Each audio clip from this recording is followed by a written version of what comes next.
There it is. Told you it was a top one.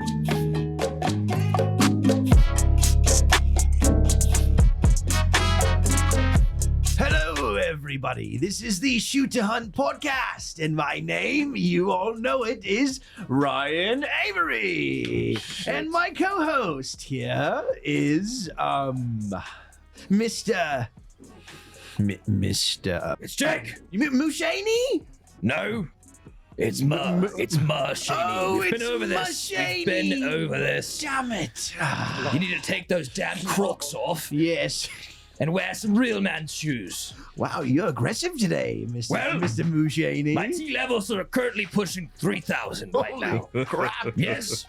My beard is down to my knees. It's like 1800. Yes. Your veins, they're flowing. They're flowing, and I must be at 5,000 by the end of the year. My, you're going crazy. Well, the Crocs are thinking this every time you get in them. How fat is your ass? Really? Fat, round, and ready for this podcast, my friend. Let's jump into it. Let's go. Good Lord. This is the first time we've had a video software to see the expressions, and these two gentlemen are driving, and the whole time Tad was looking at the camera like, what the fuck are we listening to? Yes. All right, we got Team Nightforce ELR Steel Challenge. We have Tad and Pete on the program. It's coming up real quick to sign up for the 2024 event. So we brought them back on to go over what's changed, what stayed the same, and talk a little bit more about ELR shooting. Dude, you just said you were feeling tired, but you're fucking like energetic. Oh yeah, I was tired. Is that fake? I know. Talking to oh shit, we dropped Pete. So Tad, you're all by your lonesome. Oh, Ted. Yeah, I'm feeling a little more pumped up now. I guess it was the Mountain Dew. Hell yeah. All right, Ted. So tell us, when is the big drop for signing up? So we're gonna open the red. February 1st, 7:00 Mountain Time. And is it the same as first come, first serve, and then you have to buy your way in after that? Yep. Just keep registering. That should put you on the wait list, and then as people decide they can't come, just watch the Facebook page. You know, they always post their slots for sale and buy them up as you can. What was the number again? What's the number for teams? The total number of teams, and then total number of shooters total. Oh man, I don't remember. I think we had for last year. Yep. No, I mean coming in this year. Do you guys? What's the cap?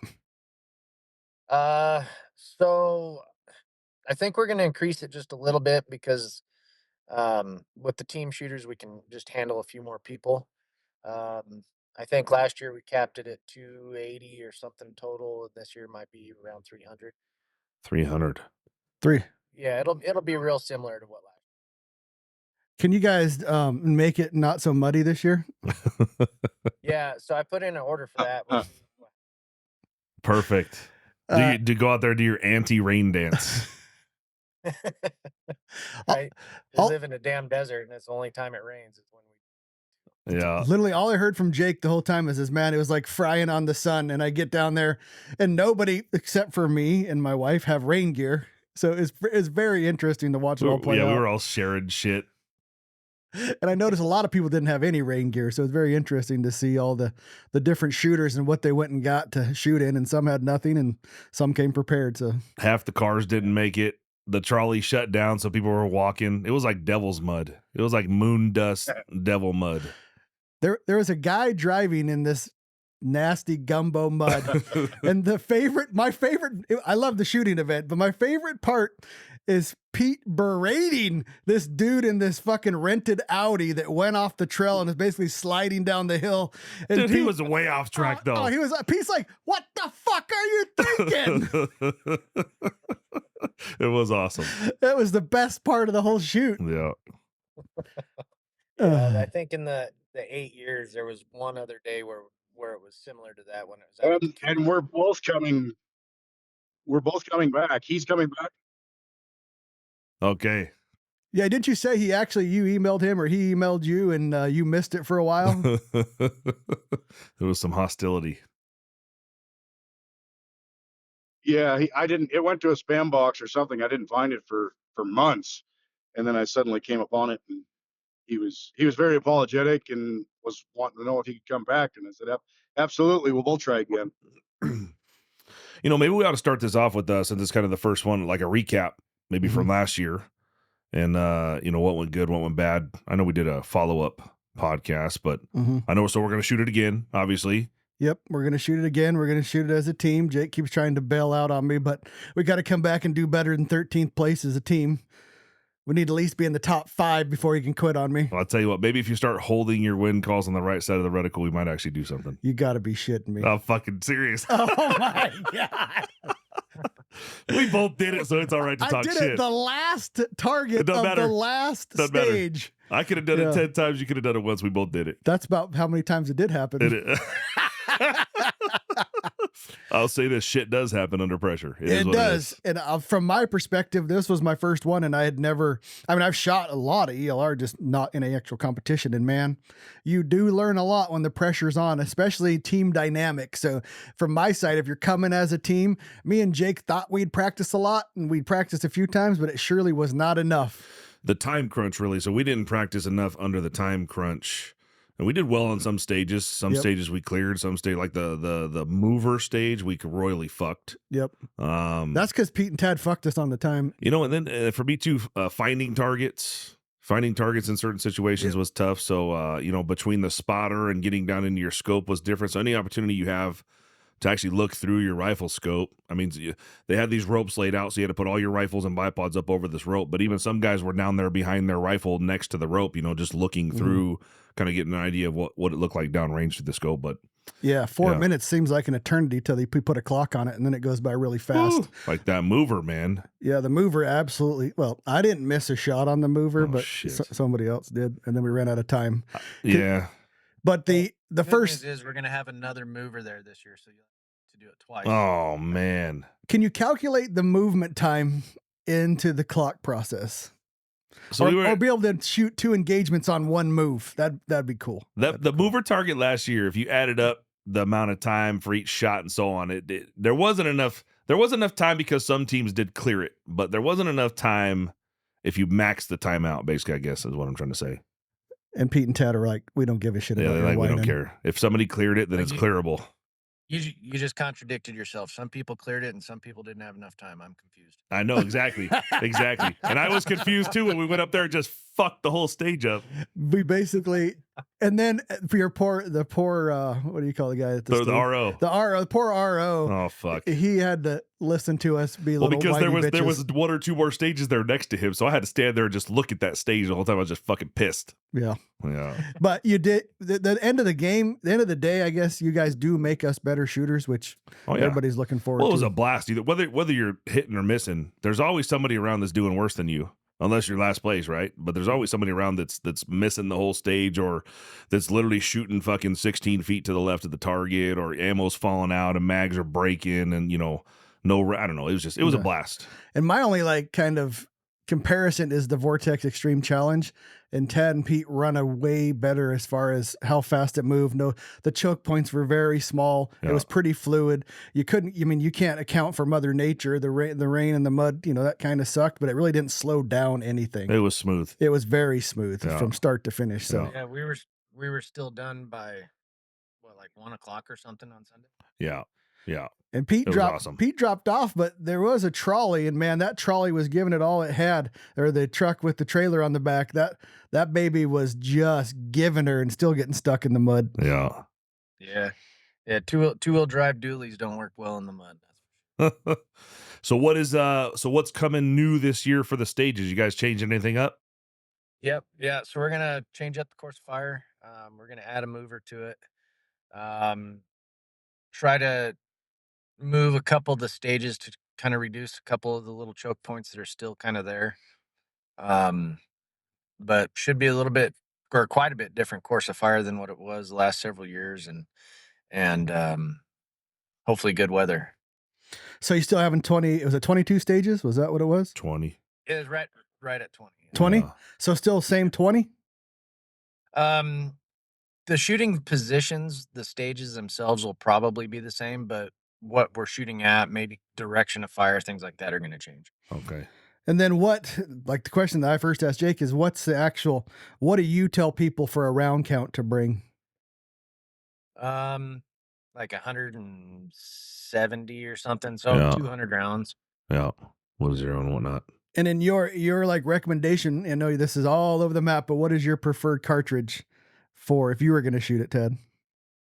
Um, if I was going to shoot it today and not build a rifle for it, or just use what I have, I would probably use like the 6.5 PRC. It's mild recoil, but it still performs well at those longer ranges.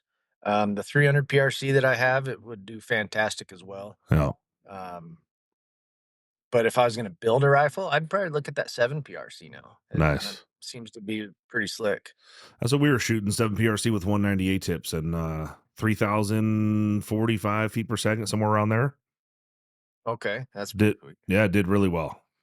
It did. They're about 25 pounds, so not a lot of recoil. So they look Yeah. like clown rifles. They look like Nerf guns. So We ain't changing the paint either. nope. Well, coming back for round 2, top 5. Maybe we come over and do like a distress, like we could have them lay some brown over the whole thing and just kind of wipe it in there and make it look like it was all fucking dirty. Yeah. Like year 2, round 2. Yeah, that would be cool. Got that weird note. What is There that you go. noise? It's Like you never clean the rifle from last year. There you go. Yeah, do some put some blood drops on that because there was definitely some fucking blood involved. There was, and a lot of people, speaking of cleaning rifles, Ted, is a lot of people clean their rifles, the night of the first day. And we Mhm. didn't, and we shot much better the second day. Oh So yeah. Yeah. it's We didn't interesting. clean shit. All I did was wipe down the bolt and take her home. Yeah, clean the action, but I wouldn't do much more than that. It's Tad making a little noise, Maybe. Okay. little static. I don't know if it's your fault even. There we go. Perfect. So a couple stages changing. You're adding a few more people, allowing for more signups. We had talked with Pete quite a bit about. Are you guys doing the vendor event on Friday? We're gonna try to. We're trying to gauge interest on see how many vendors want to actually participate in that. I think it would be a neat addition to it and really kind of get people's products out to maybe the guys that didn't see it at SHOT Show or don't even know that Mm-hmm. somebody's coming out with something, and I think it'd be kind of cool. Okay. So depending on what the sponsors decide to do is when you guys are going to figure out if that's happening. Yep. Yeah. Okay. It's pretty much all on them. Like, if they want to do it, if they want to bring stuff for people out to rep the table or whatever, like we're absolutely gonna support it. So Okay. it's kind of all on them. Logistics wise, obviously same location. Anything new that first time shooters to the event should know this year that maybe was different from previous years? Bring rain gear. 4-wheel drive truck. Hey, and a fucking spare pair of boots, really. Yeah. Once the boots get lugged down with that freaking moon dust, it's all over. Yeah, dry socks. Yeah, there's a lot of bentonite and stuff out there and lignite, and it makes you taller as you continue to walk. That's right. Taller and heavier. Every step gets a little heavier. Yeah. Yeah. And a 4-wheel drive truck. There was a few 2-wheel drive cars out there and a few 2-wheel drive trucks that were giving her all they had and they were struggling. So Yeah. And when that trolley went down, we ended up having to walk. Must have felt like 10 miles, but it was probably a mile. So keep in mind, like the weight of Yeah. your gear. It may end up in a situation where you got to walk for a good ways with all your gear, and then you realize how much shit you brought with you. Yeah, Yeah. we really, you don't need a ton of gear. It's a virtually 100% prone match. Mhm. You need a bag and a rifle and some ammo. Like you don't need much more than that. So. Mhm. do you need any help RO wise? You good there? Oh, absolutely. We're always looking for ROs. We're kind of in the stages now of reaching out to sponsors and trying to get their support. And in turn, it's the same time when we're trying to reach out and get people to volunteer for ROing. So absolutely, we can always use RO help. Interesting. And then you have Well, how do they get a hold of you, Tad? yeah. So they can email me or Pete. We've got a email address info@nfelr.com. Okay. They can call us. They can get on the Facebook page, the Nightforce ELR Facebook page. Message us there, whatever they want to do. Any way that they can communicate with us will be work. Yeah, you guys can send info to Shoot to Hunt, and we'll make sure that Tad and Pete get a hold of the information. Yep. Yeah, for sure. Info at nfelr.com. Is there any way to have more elk targets? For some reason, we seem to clear that shit, didn't we? That's like our favorite target. Everything Yep. else we sucked at, but those were fun. Yeah. Yeah, I like the full size, the elk and the antelope. You notice how you said full size there? I was like, that's why you guys hit the target, because it was a Yeah. big ass fucking target. Actually, I like the turkeys are full size. Yeah. You guys, you guys have like little raptors, or what are those little dudes? They were tough. You had like in that creek, the T-Rex, and then you had something down in that little creek bottom that was. Those are Yotes, I think. We had some coyotes. We had some Sasquatch. Yeah, something a little odd. Kangaroos. Oh, the kangaroos you had up on the back. You know, there was no background. You were shooting into dead air, and so shit. Those are tough shots. I don't remember what stage it was. It must have been like 7 or 8 or something. Remember when we were shooting left real hard and we were facing right into the wind? Yeah. Then we would fire the muzzle brake, just spit all. Dude, my eyeballs were crusted with fucking dirt. Couldn't see shit. You couldn't see shit. I imagine when Tad and Peter are going to set this up, they're like, look at these fuckers. These fuckers aren't going to be able to see as soon as we pull the trigger. Yeah, look at that big ass muzzle brake. Oh, shit. Is there any of that out there? Oh, I bet. Yeah. To be a match director, you kind of.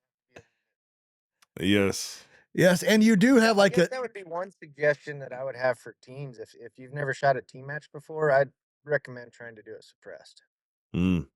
Have you noticed like we thought about that and we talked to somebody that shot a lot of team matches and they claimed that the point of impact shifted during the match. Have you seen any of that? I haven't shot. I've shot suppressed on my match rifle for probably the last 8 years. Yeah. So that's just solely how I shoot anymore. Can you remember anybody that won individually or as a team or in the top 3 with suppressors?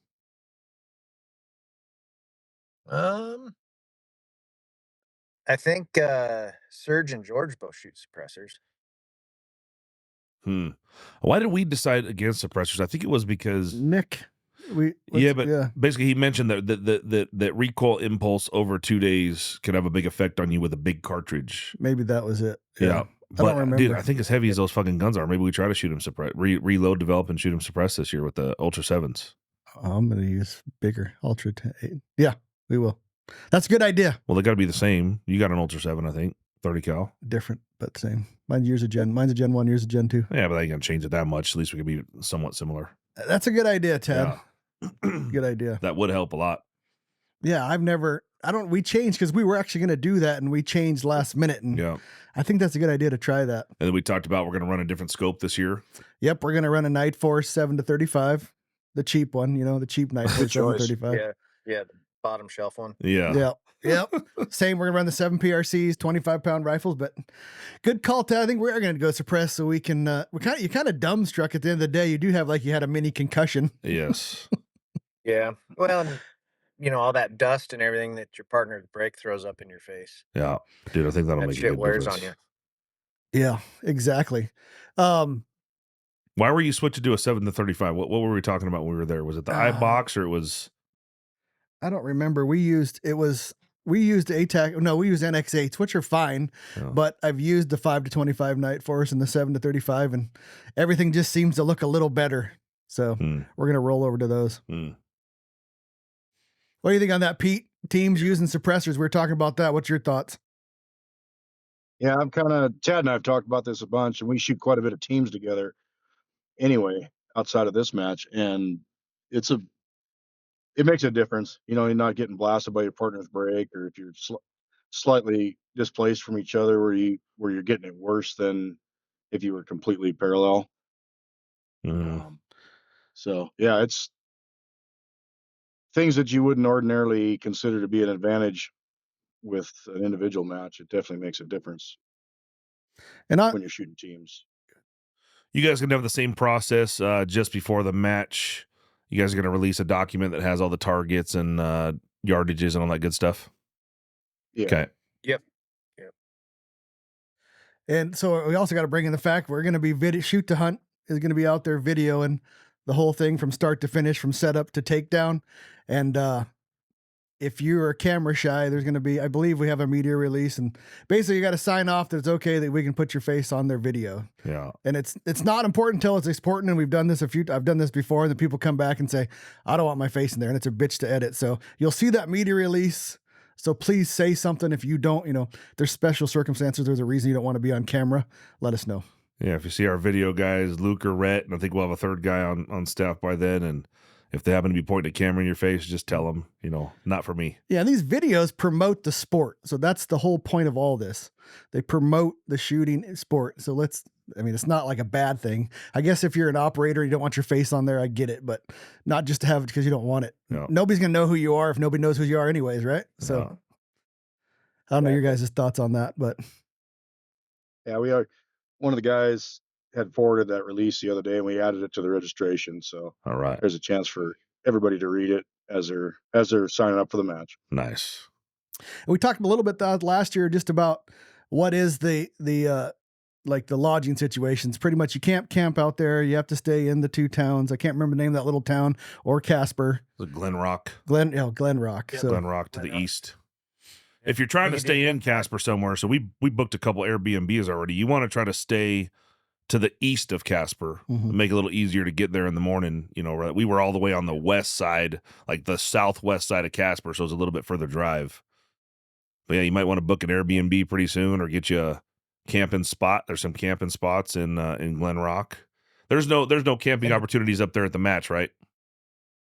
Correct. Yeah. And depending on which way you're coming from, you can also, if you're coming from like south of Casper, so you're coming up north on I-25, you could also stay in Douglas. Mm-hmm. It's a little bit further. It's maybe another 10 miles, but it's just another opportunity. You wouldn't have to go all the way through Glen Rock, then over to Casper, just to come back to Glen Rock. So Right.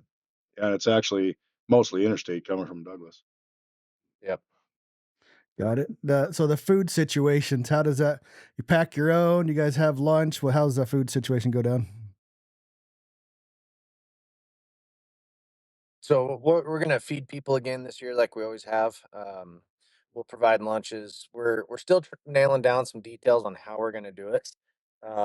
Last year we wanted to have kind of the big meal that historically we've always done on the last day during the awards. We kind of wanted to do that on a Saturday, the day before people were, feeling rushed to get on the road and drive back home before they had to get back to work. Um, Not as many people showed up to that as what we thought, and I don't know if it's because we didn't, make it as well known that that's what the plan was. Um, but we're thinking of either doing that or maybe doing it on Friday night of sign in. Um, but yeah, we'll still feed people lunches while they're out there on Saturday, Sunday, and then um, have kind of that one bigger meal as well. Yeah. I remember there was more than enough food because I had our boy was pulling my boy was pulling a wagon around, and he's a big boy. And I know he had one serving, and then he got handed another serving, and he was pretty excited. But they were good lunches, like cookie, chips, and sandwiches, and all that good shit. But yeah, the boy ate pretty good.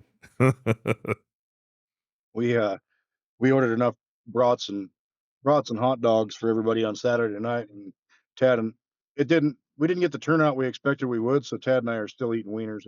Oh shit. Yeah. Good thing about brats is they last a long time in the freezer. I mean, his freezer's full and so's mine. Maybe we can set up for the first 100 participants that register and practice for Like, don't mind the freezer burn. Or we figure out how to convince everybody to make sure they come to that meal. Like you said, Yeah. maybe, maybe just pass the information in a different way, but yeah, that's kind of the main dinner. Earlier, we started, Tad had done a survey here a few days ago because we were looking to see what people thought about. There's always a match t-shirt, sun shirt, something, right? Hat. And Tad put up a little survey to figure it out. So I think this year we're going to do hoodies for everybody because we talked about this. It's like I see people wearing the Nightforce ELR sun shirts all summer long, and then fall comes and I don't see them anymore. Yeah. So we're going to try and get the match out there in the fall as well. All right. Yeah, those sun shirts you have are nice. So I wore the hell out of mine even into winter. So yeah, I'd wear the hell out of a hoodie. Right. Yeah, and everybody does. I wear them like shirts, so that's because I'm fat. Dude, we're husky. We Hides husky. things. Hey, you It hides guys, things. That's right. it does hide things. You guys have so is Applied Ballistics coming back out for Snacks. Friday? Yes. Okay. I haven't heard from them yet this year, but I would assume that that's the plan. Okay.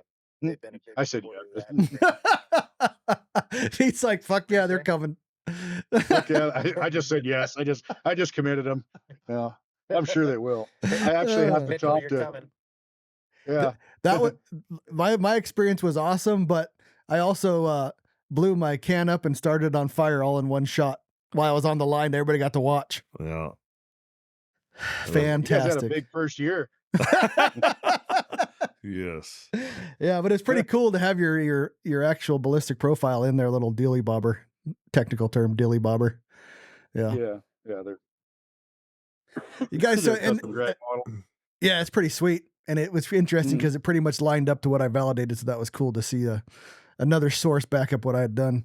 You guys, another thing that I was wondering about, and it kind of played out easy peasy, but you guys have zeroing targets at 100 yards, and you have validations targets out there at all kind of different distances, so people can show up, zero, and validate with no problem on steel. Correct. And most of the targets that needed it had hit indicators. I'm assuming it'll be the same this year. Yeah, those were nice. They are nice. What else was nice for me is that each stage had similar animals. So, like, 'cause some of the stages tend to be a little tight packed, if you're, let's say 4, 5, and 6, something like this. So it was nice because it was like turkeys, and then it was coyotes, and then it was, whatever else. But all the targets were the same on each stage, which made it nice to, differentiate. But if you were aiming at the wrong target, I found myself on the wrong target several times, just like you, Ryan. What the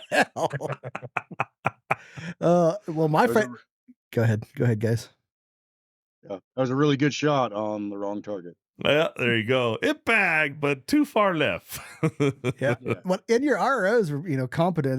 There was no like real struggle there. It's pretty, they told us what we needed to do. They knew what we needed to do, and we did it. So there was no confusion. There was no, I don't know, like a few of the other shoots I've been in, there's always like this or that, impact, not impact. The guy didn't input it. Your guys' shoot just ran seamless. Thank you. What I was going to ask, what don't you want people to do? Because I'm sure, Pete, you have a list after yelling at that guy. I'm sure there's a list of things that people do that piss you guys off. It's the Pete pet peeve. Yeah, what's the Pete pet peeves? Oh my God, I'm going to develop a fucking reputation.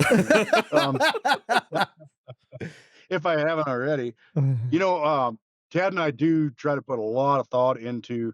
Basically, we talk about this in with regard to like training horses. You make the right thing easy and the wrong thing difficult Gotcha. for people and horses. Yeah. And so we try to just arrange things in such a way where it's obvious, or excuse me, doing it the wrong way is more difficult than doing it the way we would like you to do it, so that if there's any question, look for the obvious thing, right? Yeah. This past year was the first year we did it where we staked out with string designated staging areas for the rifles, because people don't know, and the ROs have a lot of workload. If they're dealing with if they're actively dealing with spotting and scoring a stage, they don't have time to turn around and tell the guys that just rolled up that, hey, your rifles need to go here. But if we designate an area ahead of time, it's obvious that, hey, your rifles go there, and we give that information out in the safety brief as well to take the load out off of the ROs. Things that we don't like to see is like safety things. We always want muzzles pointed downrange, guys not on guns when they're not shooting. The only person or persons that should be holding their gun are the people that are actively on a stage, or the very next person who's getting ready, right? Mm-hmm. Those are the only people. Everybody's playing show and tell. We all got new gear or new rifle or whatever, but squat next to it and point, please, because when you get 300 people in an area like that, and you have things going every which direction, we try to keep control of that as much as we can to keep everyone safe. I think there's a lot of people around there, a lot of new shooters, but there was more experienced shooters, you could almost just kind of look around and figure out what you were supposed to do, even if you didn't know.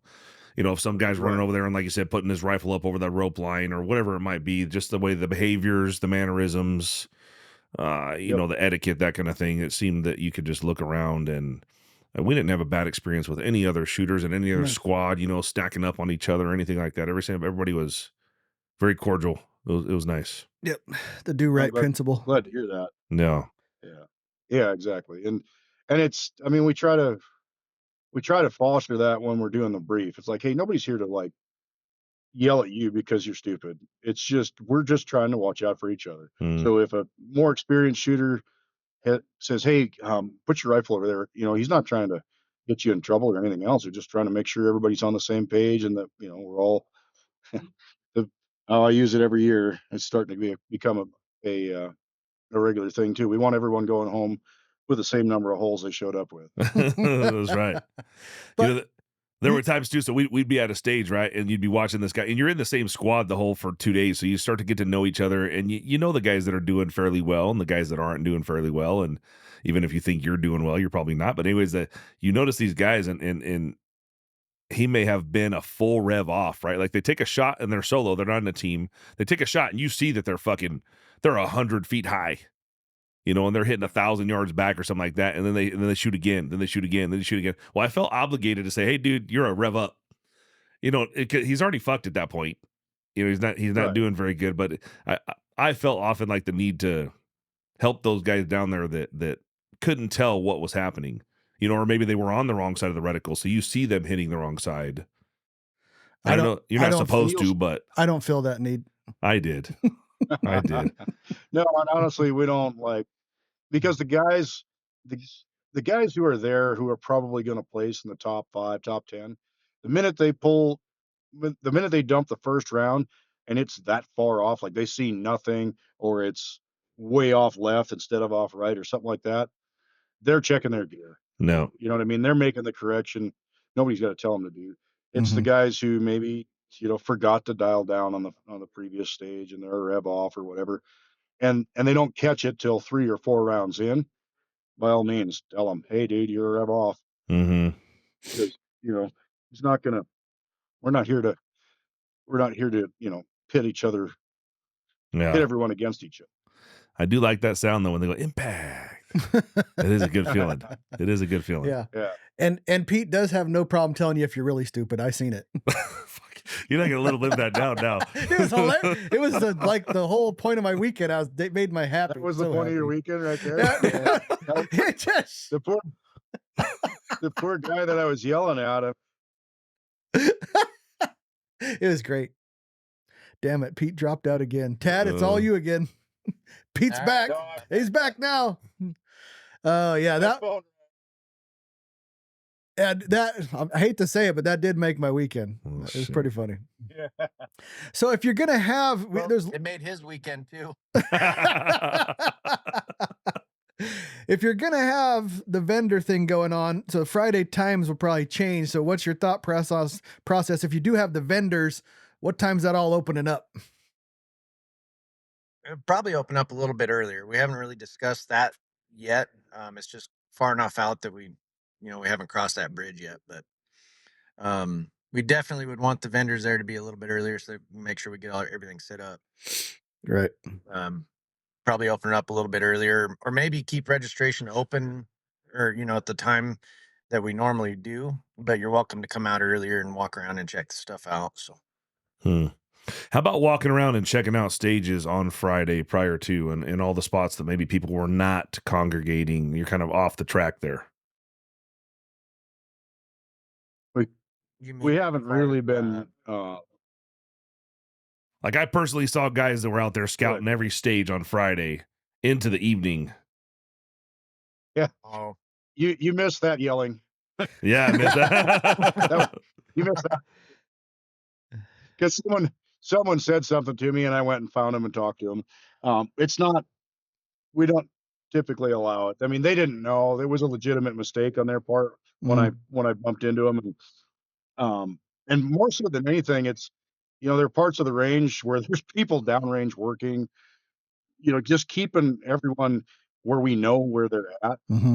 becomes managing that amount of people becomes a challenge. So wandering off into areas other than what's been designated as active for that part of the day gets you yelled at. I could have This 5 year it's gonna be days. Tad doing the like Tad, are you gonna be the yeller this year? Yeah, I've been practicing.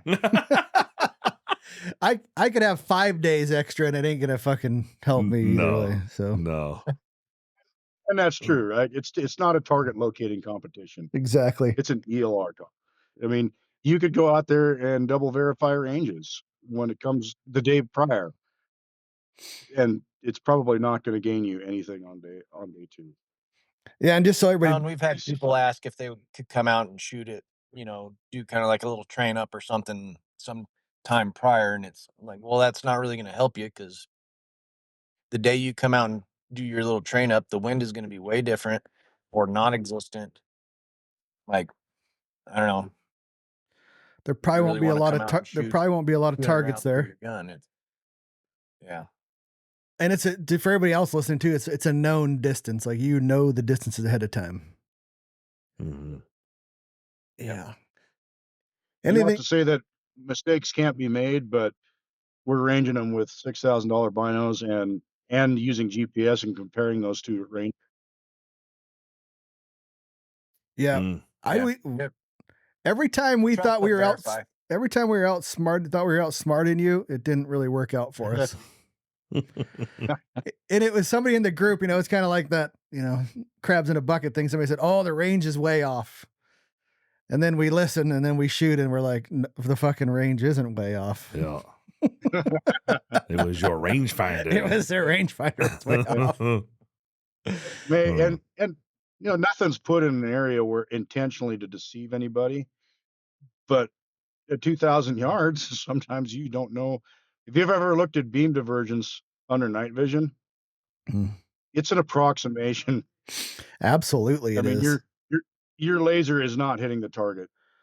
Yes. I was going to Hitting ask the if you, hillside in the vicinity. yeah, you're picking up something else. I was going to ask if you could make those squares on that particular stage way bigger. Way bigger. Wait, that Nice. thing's You 4 want, feet you want square. them taller or wider? I would just like them kind of like those NASA like freaking satellite dishes. Yeah. About- That'd be about the right size. About that big, because we had no freaking idea No. on the last two what we were doing. And it was Zero. pretty much the same across all the shooters too. It was almost Yeah. there wasn't somebody that came in like the shit, like the number one shooter came in and just cleared the stage. Nobody knew where their shit was going on those last couple. And on Sunday morning, the last thing I thought I'd worry about in June in Wyoming is fucking fog, but nope, it was there too. Yeah. It was there too. Yeah. But Between that and the wet conditions, it made it difficult. You might see that 300 grain bullet hit the dirt in the dry conditions at 2100 and get a correction, but Mhm. not when it's been raining. Nope. And we just happened to pile up right at that time. So there was no help there. no, there was no, and it was right in the morning. It was tough. That's actually the reason, and maybe it will play out that it would work better or not. I don't know, but that's the reason thinking about going to the 7-35, a little bigger eye box, a little bigger, Yeah. a little more light in there. I probably wouldn't have helped us, but Yeah. that's the game. We get to play at the gear all year long. We only get to shoot those 2 days. Well, so. we paid for the rifle last year, so this year we could pay for a scope. Absolutely. There we go. Yeah. That's what you're telling your spouses, right? That's right. That's right, baby. I would like to congratulate a few of the shooters, though. They missed the big 3-foot square at 2,100 yards, but they hit the 4-inch light. Oh shit! Oh, damn. Yeah. That's good shooting right there. Wow, that was the $1 million shot. Yeah, I'm going to tell you right now, it was not me or Jake. We were nowhere near that target. The 4-inch light 20 yards to the right of the target. Well, then it could have been Yeah. us, actually. I think it was Ryan. Definitely could have been. Well, you We usually lose a couple every year. Yeah. You fell off, Pete. What we talked to Tad about the cartridge of choice. If he was shooting, what's yours?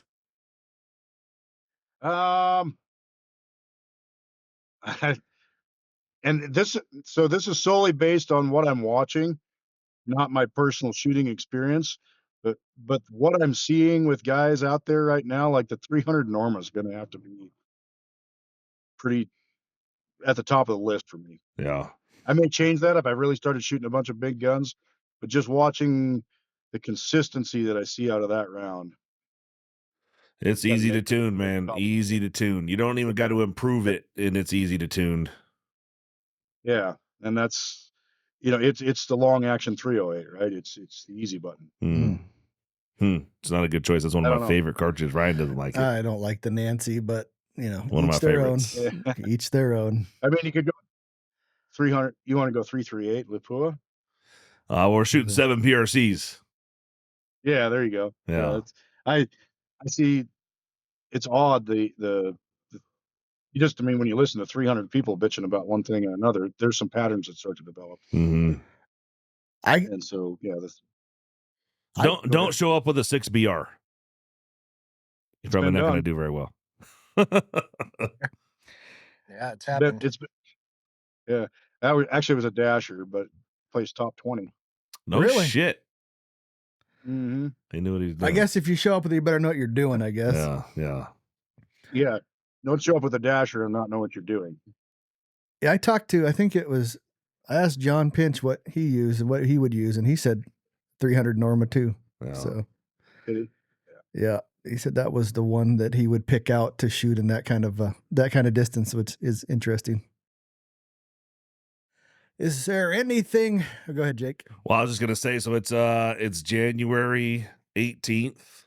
They're looking to drop it on February 1st. So you got 13 days, and get on there early. 6 a.m. Pacific time for me, 7 p.m. or 7 a.m. Mountain time. Practice score. Yep. Correct. Yeah. How fast did it sell out last year? 26 hours. Nice. So you have time. You just don't be lazy. Yeah. Yeah. I mean, it was definitely very quick. I mean, it opened at 7 a.m. and it was a shit show, and we were selling about 70 spots a minute for the first 5 minutes, something like that, or 3 minutes, whatever it was. There was 210 shooters in the first 5 minutes. Nice. Did the team sell out, or do they go out quicker than the individuals, or vice versa? It's it's individual heavy. I think we ended up with 36 teams last year out of the 260 registrations that we had. So Gotcha. or the 260 registrations that showed up, I should say. We had over 300 registered at one point. Mm-hmm. Is there any rule changes? I'm going to say no, Ted. Is there anything that we've talked about that I'm No, I think, I mean, I guess there's something could come up later, but it's been pretty much the same rule set for the last 7-8 years. So What's the bribe to get in the top 10? How much is it going to cost me? You got to get some of the team guys to take you under their wing and coach you for the next 6 months. Well, there you go. Not me and Jake. Well, I know me and Ryan are going to put in a little fucking extra work this year. We it was very last minute for us last year. We didn't get a lot of time to practice, but if we are going to shoot together again, you got to make some practice time. Yep. In your busy schedule. Yeah. I'm shooting. Jake's pulling this card of who am I shooting with. Well, I'm just giving him shit. Like I said, we placed 13th. 13th is fucking terrible. You guys can agree to that. 13. What do you say? There was 39 to 13th out of 30. That's lower third. Yeah, lower third. We want to be in the top 5. Top 5. Wait, that's upper third of the teams. There you go. Oh, yeah, upper third. Teams, you place 13th. Yeah, it's actually respectable. He said respectable. It's not bad. Top 5 though. That's a tall order. I mean, there's some good shooters out there. They can hang up and say, "God, Ted, they sucked." 13th, 13th. it's all perception and how you word things. If you just tell everybody, hey, that's what I do. That's exactly what I do. How many teams? 12. No, you just say, hey, there were 300 shooters and we placed 13th. And so exactly right. We're going to go through it one more time. So how much is it? Where do they go on the first? And how do they get a hold of you if there's a problem? I'm not giving that last one. So what were the questions again?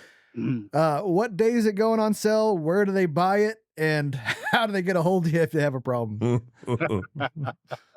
So registration opens up February 1st. It's on Practice Score. It's under 2024 Nightforce ELR Steel Challenge. There's links to that on the Facebook page. You can search it via Practice Score. Any number of ways to find the registration link. We will also, I generally, like in the week preceding the match, I go and I email everyone from last year's match with the new registration link. So if you signed up last year, Mm. you'll get an email for Practice Score with the link for this year's match. I remember when I signed up, there was some little unique part where if you were going to be a team, you had to, you went and you put your first name in there, and then there was something with the second name. Tell me how that works again. So Practice Score is really designed for individual registrations. So what we've done to simplify the team aspect of it is, if you're shooting as a team, and there's a place to select team, but in the name fields, you're going to put first and last name for shooter 1 in the top box, and first and last name for shooter 2 Okay. in the second That's box, what it which was. is traditionally the first and last name for an individual. Gotcha. It's spelled out in bold print right underneath the fields. So if you just very diligent and read the instructions under each one of the fields, Yeah. it tells you exactly what needs to be filled out there, depending on what class you're. I remember it was 6 a.m. that morning, and I was fucking hustling to sign me and him up. And I remember I bypassed something, and then I had to go back up there and change it again. And that's what it was. It was the names in the first and the last field. Yeah. Yep. And so one thing we added this year was a phone number field, because in years past, one of the things we've had issues with is people sign up and then they just never check their email again or something. And if there is an issue and I email them and say, hey, I just need you to correct this for me so I can get this approved, I might not see a response for that for weeks. No. So it's really quick for me to pick up the phone and call somebody and say, hey, sorry to bug you, but your team registration only has one team member's name on it, which happens a lot. So. And then what about like plus ones or, a guest with the person? What's your guys' thoughts on that?